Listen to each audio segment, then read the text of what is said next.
If he goes in there and he wrestles, there's a chance that Frankie Edgar wins the decision in this.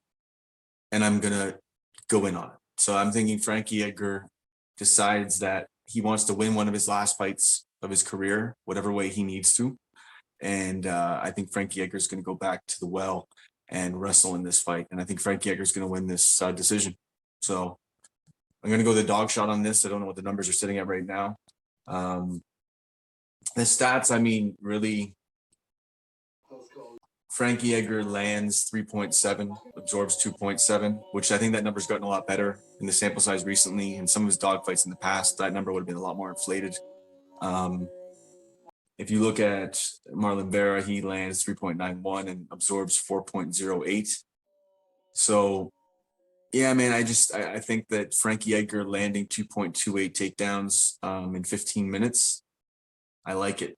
I like it a lot. 69% takedown defense for Marlon Vera.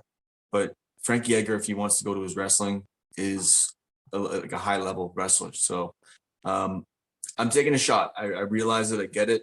I think Marlon Vera has youth. I think he has, the talent and the skill to win this fight. But I'm going to take this shot at a decision. Frankie Edgar, all day long, old man. I think he should win the decision and call it a career. Yeah, as I said, man, we're gonna agree on this one for sure. Okay. I do have to say, for people out there, I know a lot of people are on Marlon Vera. My key point in this fight is Marlon Vera is a slow starter. So if you are high on him, I would assume that even if he wins this fight, he doesn't win the first round. So I'm somebody who likes to live bet.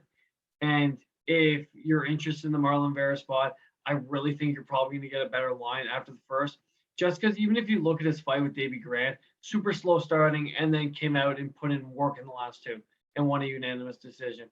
So, and I think you'll probably see the same thing in this fight. Frankie Edgar is kind of a tough guy to read. He comes out there, throws feints, kind of tries to grab the leg, and just, really keeps you on your toes to start off the fight.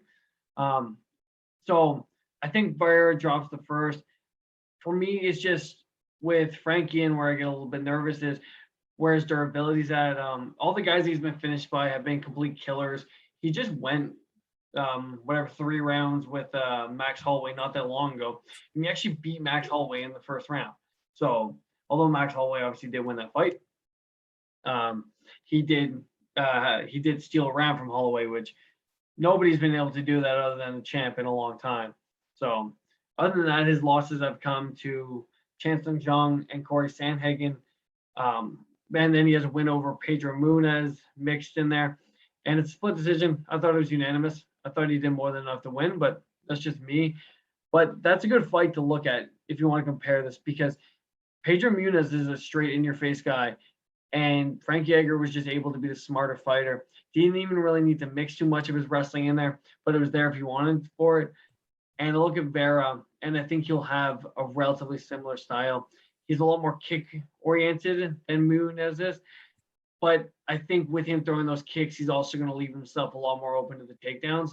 And I think Frankie Edgar will be able to grind out a decision in this fight. If you are betting this fight, do not bet that. Just like if you're betting Frankie Edgar, just bet the decision, though. It's still at plus money. And there's no way that Frankie Edgar this late in his career is going to hand Marlon Vera his first KO or submission loss. Like, it's just not physically going to happen. I would be astonished. So get a little bit more value on your bet if that's the direction you want to go. Failure to communicate.